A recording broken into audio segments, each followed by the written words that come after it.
Delhi NCR अब पूरी तरह से गैस चेंबर बन चुका है और सरकारें, प्रशासन चैन की नींद सो रहे हैं। सोचिए, AQI अब 700-800 के भी पार जा चुका है, पर बारातों में खूब पटाखे फोड़े जा रहे हैं। ना सरकार को फिक्र है, ना अदालतों को, ना प्रशासन को। आप और हम जिए या मरें, क्या फर्क पड़ता है? मैंने एक पुलिस अधिकारी को फोन किया हाल ही में कि पास से एक बारात जा रही है, खूब पटाखे फोड़े जा रहे हैं, AQI की हालत देखिए, क्या किया जाए? तो उन्होंने कहा, मैडम, जब तक अदालत नहीं कहेगी हम पटाखे फोड़ने को नहीं रोक सकते। नमस्कार, मैं हूं ऋचा रुद्र, लेकर आई हूं आपके लिए खबरें अनकही, जरूरी खबरें सरल और सहज तरीके से।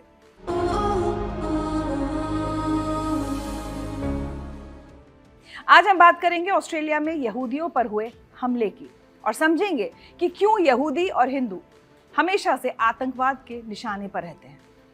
बात होगी 16 दिसंबर 1971 को पाकिस्तान के खिलाफ हुए भारत के ऑपरेशन ट्राइडेंट की, हवाई यात्रा में हो रही मुसीबत की, मनरेगा के खात्मे की और सिम बाइंडिंग की।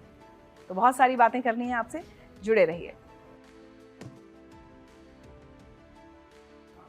ऑस्ट्रेलिया के सिडनी के बोंडी बीच पर यहूदियों का हनुका फेस्टिवल मनाया जा रहा था और तभी एक हमला होता है। हैरानी की बात यह है कि हमला करने वाला कोई बहुत बड़ा आतंकी संगठन नहीं था, बल्कि वहीं के रहने वाले बाप बेटे थे। पुलिस ने साफ तौर पर इसे आतंकी हमला और यहूदियों के खिलाफ नफरत बताया है। लेकिन ये सिर्फ ऑस्ट्रेलिया की बात नहीं है।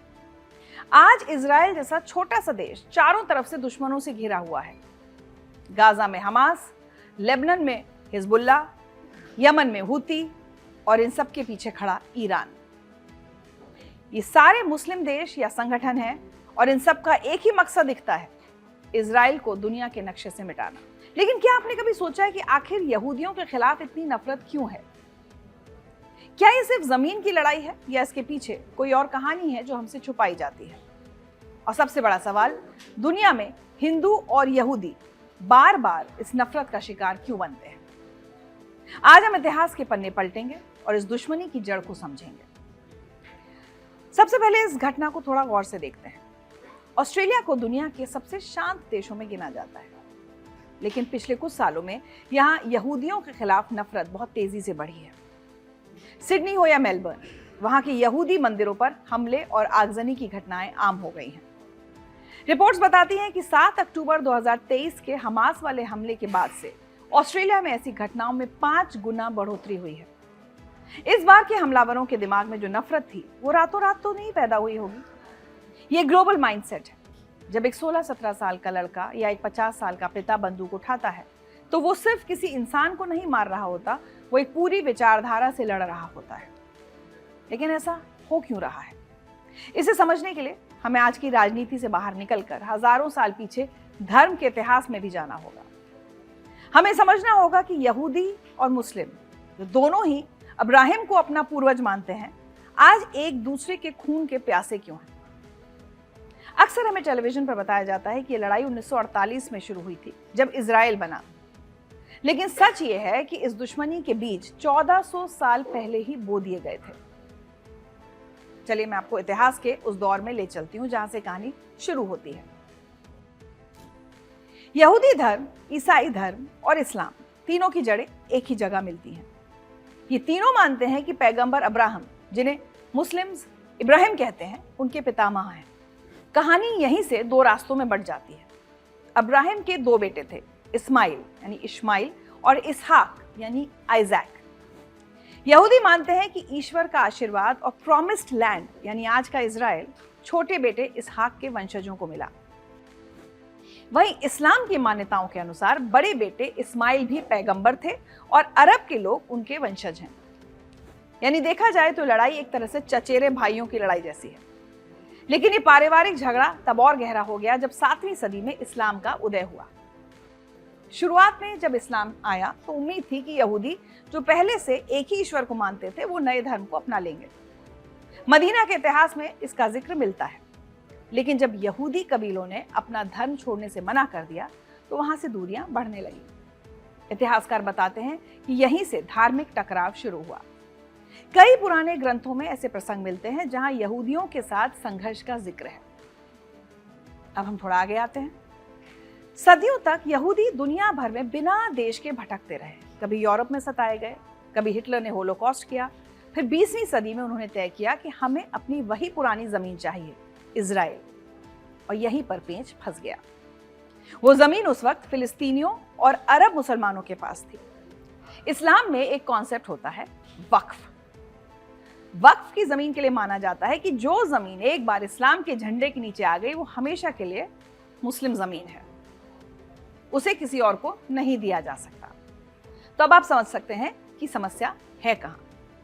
इजराइल के लिए वो जमीन उनके पूर्वजों का घर है, उनके अस्तित्व का सवाल है, और कट्टरपंथी इस्लामी संगठनों के लिए एक मुस्लिम जमीन पर यहूदियों का राज होना धर्म के खिलाफ है। इसलिए जब हमास या ईरान कहते हैं इजराइल को मिटा देंगे, तो वो सिर्फ एक देश को मिटाने की बात नहीं कर रहे होते, वो इसे एक धार्मिक युद्ध या जिहाद की तरह देखते हैं। उनके लिए यहूदी एक ऐसा कांटा है जो मुस्लिम दुनिया के बीच चुभ रहा है। यही वजह है कि समझौता नहीं हो पा रहा। आप जमीन बांट सकते हैं, लेकिन जब लड़ाई धार्मिक विचारधारा की हो तो बंटवारा नामुमकिन हो जाता है। अब आता है वो सवाल जो हर भारतीय के मन में भी उठता है। जब भी दुनिया में कहीं सिविलाइजेशनल वॉर की बात होती है तो यहूदी और हिंदू ही अक्सर निशाने पर क्यों होते हैं? आप देखेंगे कि कट्टरपंथी ताकतें जितनी नफरत इजराइल से करती हैं, भारत और हिंदुओं के खिलाफ भी वैसा ही माहौल कई बार देखने को मिलता है। आखिर हमारे बीच क्या समानता है? तो सबसे पहली बात, हम दोनों सर्वाइवर्स हैं। दुनिया की सबसे पुरानी सभ्यताओं में से हम दो ही बचे हैं। तमाम सभ्यताएं, चाहे वो एंशिएंट ग्रीक्स हों, रोमन्स हों, सब खत्म हो गई या उनमें बदलाव आ गए, लेकिन 4000 साल पुराना यहूदी धर्म और हजारों साल पुराना सनातन धर्म आज भी जिंदा है। ये बात उन ताकतों को खटकती है जो पूरी दुनिया को एक ही रंग में रंगना चाहते हैं। दूसरा कारण है संख्या और पहचान। पूरी दुनिया की आबादी 800 करोड़ है, उसमें यहूदी कितने हैं? मुश्किल से 1.5-2 करोड़, यानी 0.2%। आटे में नमक के बराबर भी नहीं। फिर भी दुनिया की बड़ी बड़ी कंपनियों, साइंस, नोबेल प्राइज, हर जगह उनका नाम है। अगर हम भारत के बाहर देखें तो हिंदू भी दुनिया में बहुत बड़ी संख्या में नहीं है। हम भी अपनी मेहनत और टैलेंट से आगे बढ़ते हैं और अमेरिका की बड़ी बड़ी कंपनियों के सीईओज बन जाते हैं। अक्सर देखा गया है कि जो समुदाय मेहनत करके बिना किसी को नुकसान पहुंचाए आगे बढ़ता है, उससे एक जलन पैदा हो जाती है। यहूदी यूरोप में भी बाहरी माने गए और हिंदुओं के साथ भी इतिहास में यही हुआ। हमने आक्रमण झेले, अपने ही देश में गुलाम रहे, मंदिरों को टूटते देखा। एक बहुत गहरा कारण और भी है, और इसे बहुत ध्यान से सुनिएगा। यहूदी धर्म और हिंदू धर्म दोनों ही नॉन प्रोसेलिटाइजिंग है, जिसका मतलब है हम तलवार की नोक पर या लालच देकर जबरन किसी का धर्म नहीं बदलते। हम ये नहीं कहते कि हमारा भगवान ही सच है, बाकी सब झूठ। यहूदियों का मानना है कि अच्छे कर्म करो बस। हिंदुओं का मानना है एकम सत विप्रा बहुधा वदंती, सच एक है, रास्ते अलग अलग हो सकते हैं।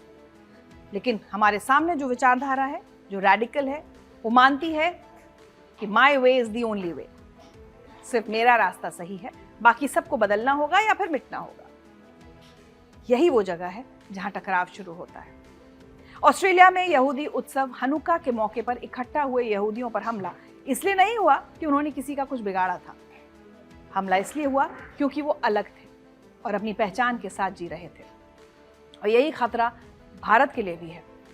जैसे इजराइल मिडिल ईस्ट में एक अलग पहचान बनकर खड़ा है, वैसे ही भारत इस पूरे क्षेत्र में एक अलग संस्कृति का ध्वजवाहक है। तो ऑस्ट्रेलिया की घटना हमारे लिए सिर्फ एक खबर नहीं, एक चेतावनी है। ये बताती है कि नफरत की कोई सीमा नहीं होती। इजराइल आज इसलिए लड़ रहा है क्योंकि उसके पास पीछे हटने के लिए कोई जगह नहीं है। अगर इजराइल हारता है तो दुनिया के नक्शे से गायब हो जाएगा। और हमें यानी भारतीयों को इस स्थिति को बहुत बारीकी से समझना होगा। दुनिया में जो कौम अपनी जड़ों, अपने इतिहास और अपनी संस्कृति को भूल जाती है, इतिहास उसे भुला देता है। यहूदी और हिंदू दोनों ने हजारों सालों के संघर्षों के बावजूद अपना वजूद बचाया है। जरूरत इस बात की है कि हम इस खतरे को पहचानें।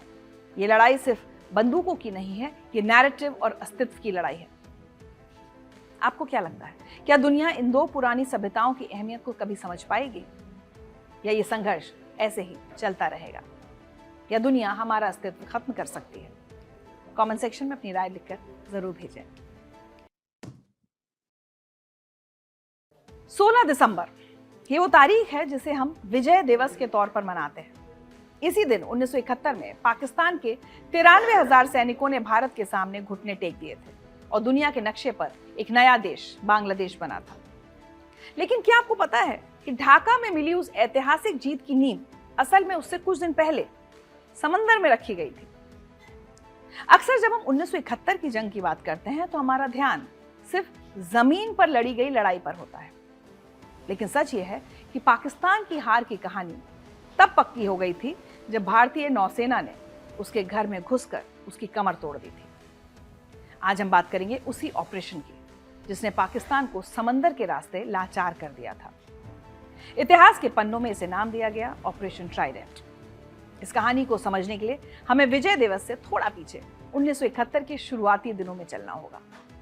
उस समय भारत और पाकिस्तान के बीच जंग छिड़ी हुई थी। सरहद पर हमारी आर्मी लड़ रही थी, आसमान में एयरफोर्स अपना दम दिखा रही थी। पाकिस्तान को एक बहुत बड़ा गुमान था। उन्हें लगता था कि कराची का बंदरगाह पूरी तरह सुरक्षित है। कराची पाकिस्तान की लाइफलाइन था। उनका सारा तेल, हथियार और व्यापार वहीं से चलता था। पाकिस्तान को लगता था कि कराची की सुरक्षा भेदना नामुमकिन है, लेकिन भारतीय नौसेना कुछ और ही प्लान कर रही थी। हमारा प्लान ये था कि हमें बचाव नहीं करना, अटैक करना है, और वो भी वहां जहां दुश्मन सबसे ज्यादा महफूज महसूस करता हो। इसी सोच के साथ तैयार हुआ ऑपरेशन ट्राइडेंट। लेकिन इसमें एक बड़ी चुनौती थी। हमारे पास जो बड़े जहाज थे वो कराची तक नहीं जा सकते थे क्योंकि रडार उन्हें पकड़ लेते। इसलिए इंडियन नेवी ने एक बहुत ही अनोखा और कहें तो रिस्की फैसला लिया। उन्होंने जंग में उतारा अपनी विद्युत क्लास मिसाइल बोट्स को। अब आप सोचेंगे क्या है?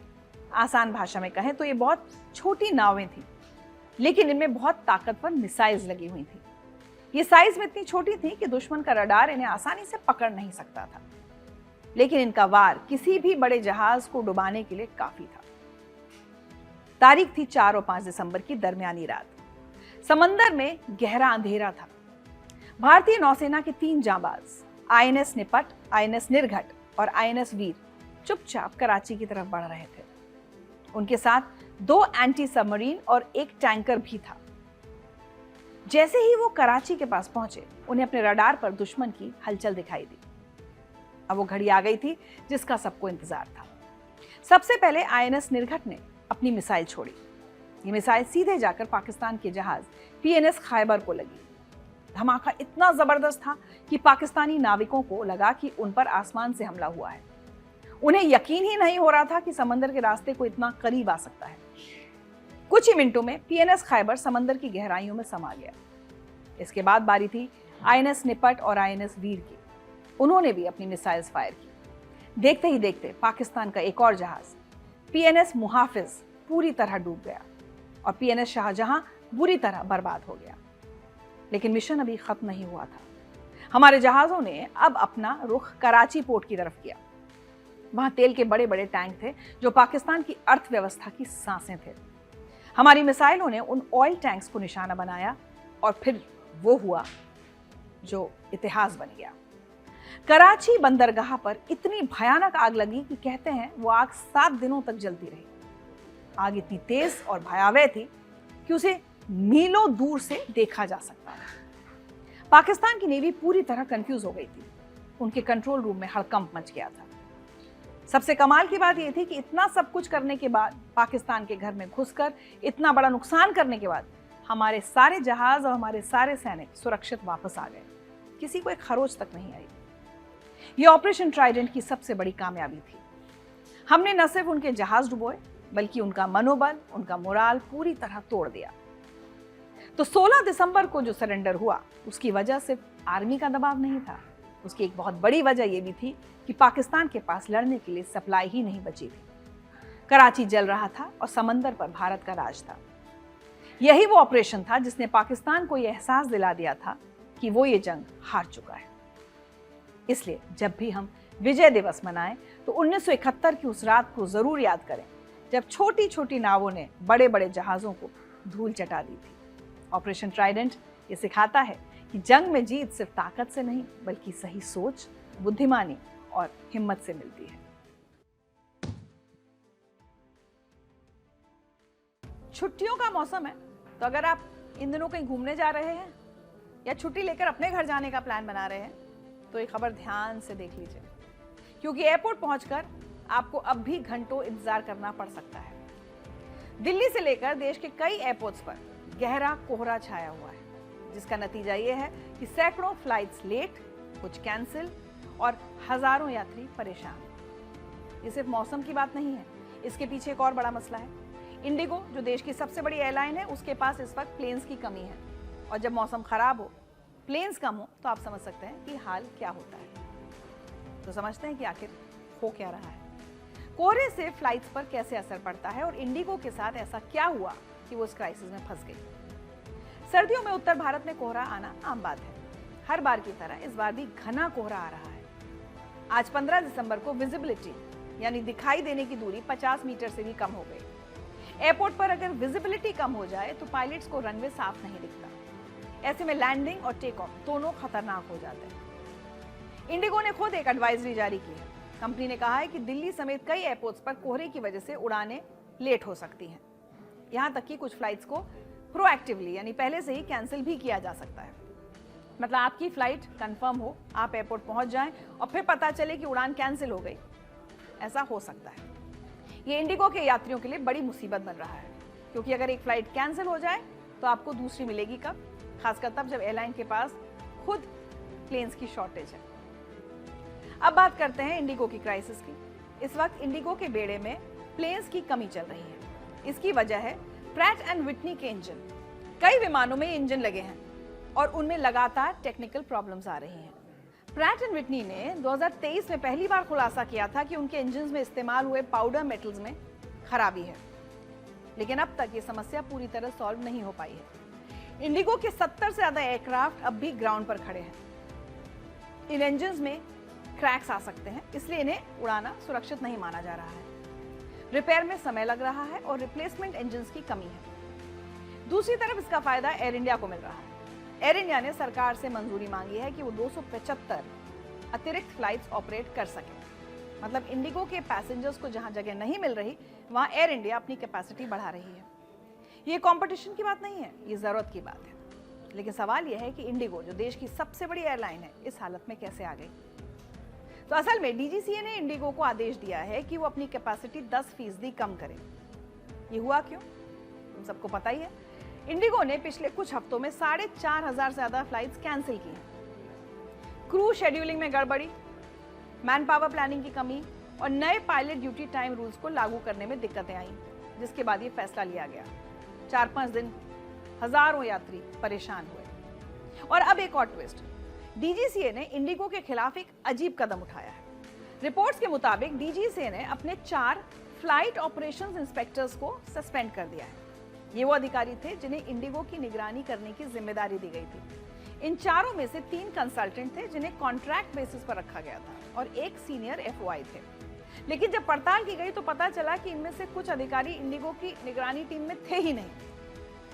इसे कहते हैं खाना पूर्ति, यानी दिखाने के लिए एक्शन लिया गया लेकिन असल में कुछ हुआ नहीं। ये गंभीर सवाल खड़ा करता है, क्या जांच के नाम पर DGCA सिर्फ फॉर्मेलिटी कर रही है? क्या एयरलाइंस पर सख्ती हो भी रही है या बस कागजों पर काम हो रहा है? तो अगर आप इन दिनों यात्रा कर रहे हैं तो जरा सावधान हो जाइए। फ्लाइट बुक करने से पहले एयरलाइंस देख लीजिए, किस एयरलाइंस में आप बुकिंग कर रहे हैं, उनका इस समय हाल क्या है। एयरपोर्ट जाने से पहले फ्लाइट स्टेटस चेक कर लीजिए और हो सके तो थोड़ा एक्स्ट्रा टाइम रखिए, क्योंकि देरी तो लगभग तय है। आज बात एक ऐसी खबर की जो भारत के हर उस घर के लिए जरूरी है जहां कमाई का मतलब है हर दिन की मजदूरी। सोचिए, अगर कल सुबह यह खबर आए कि मनरेगा यानी वो योजना जिसने करोड़ों ग्रामीणों को भूखे पेट सोने से बचाया, उसे बंद किया जा रहा है, तो क्या होगा? दिल्ली के गलियारों से लेकर गांव की चौपाल तक सबसे बड़ी यही चर्चा है। खबरें आ रही हैं कि भारत सरकार अब मनरेगा यानी नरेगा को खत्म करके उसकी जगह एक बिल्कुल नया कानून लाने की तैयारी कर रही है, जिसका नाम है विकसित भारत गारंटी फॉर रोजगार एंड आजीविका मिशन ग्रामीण। आप सोच रहे होंगे कि आखिर ऐसा हो क्यों रहा है? क्या सरकार गरीबों से उनका हक छीन रही है या फिर उन्हें कुछ ऐसा देने जा रही है जो मजदूरी से बढ़कर है?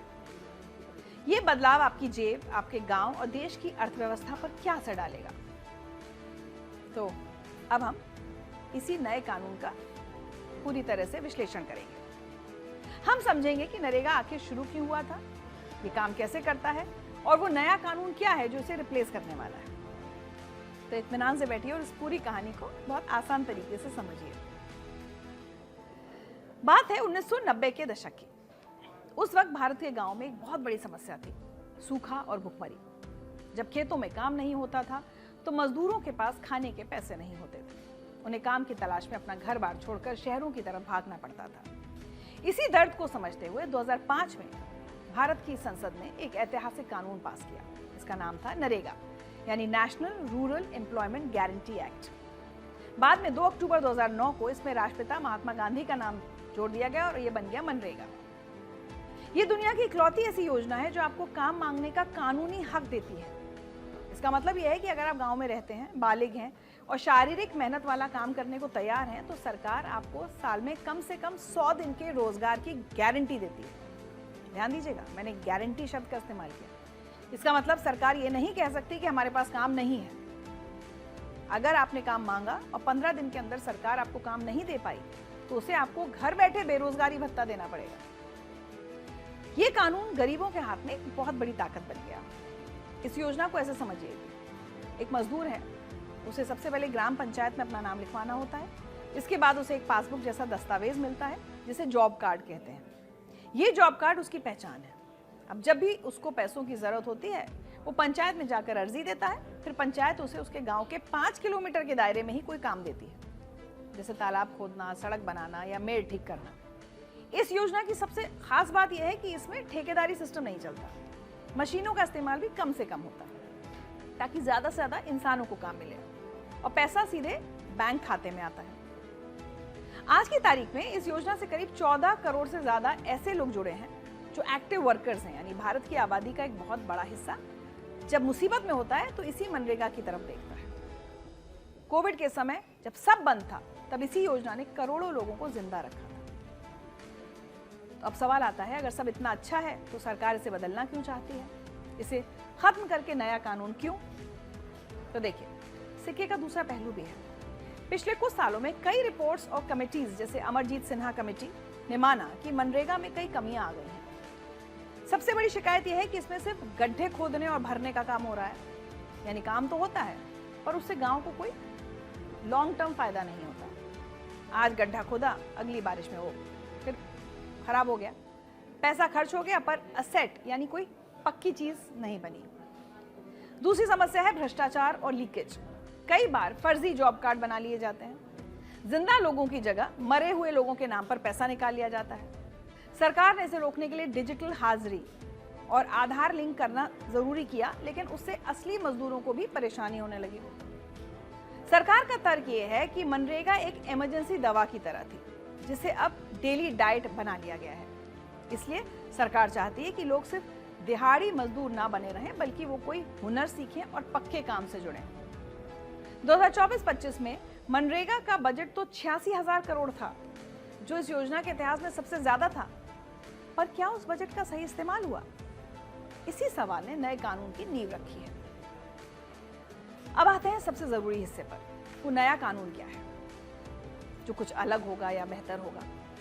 तो सूत्रों और कमेटियों की सिफारिशों को देखें तो ये नया कानून पुराने मनरेगा से 3 मायनों में बिल्कुल अलग होगा। पहला, मजदूरी से हुनर की ओर यानी स्किल डेवलपमेंट पर जोर।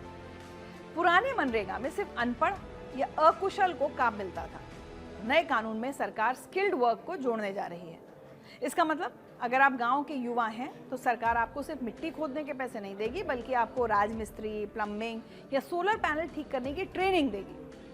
काम के साथ साथ हुनर, ताकि आप बाद में अपना काम शुरू भी कर सकें। इसे गारंटीड रोजगार से गारंटीड आजीविका की तरफ ले जाने की तैयारी है। दूसरा बदलाव, पक्की संपत्ति। नया कानून इस बात पर जोर देगा कि जो भी पैसा खर्च हो उससे गांव में कोई पक्की चीज बने, जैसे पक्के चेक डैम्स, वेयर हाउस या पक्की नहरें।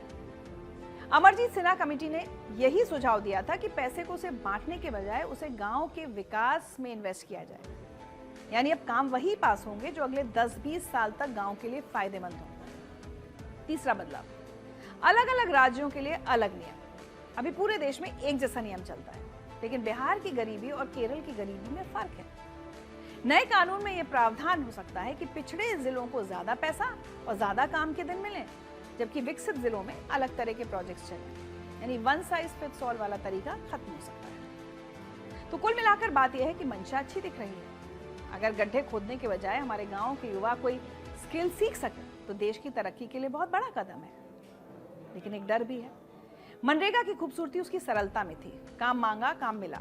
अगर नए कानून में बहुत ज्यादा शर्तें, पेचीदा नियम या टेक्नोलॉजी का भारी बोझ डाल दिया गया तो कहीं ऐसा ना हो कि अनपढ़ गरीब जिसे आज सबसे ज्यादा मदद की जरूरत है वो सिस्टम से बाहर हो जाए। लेकिन दूसरी तरफ मनरेगा में लगातार भ्रष्टाचार की खबरें आती थी।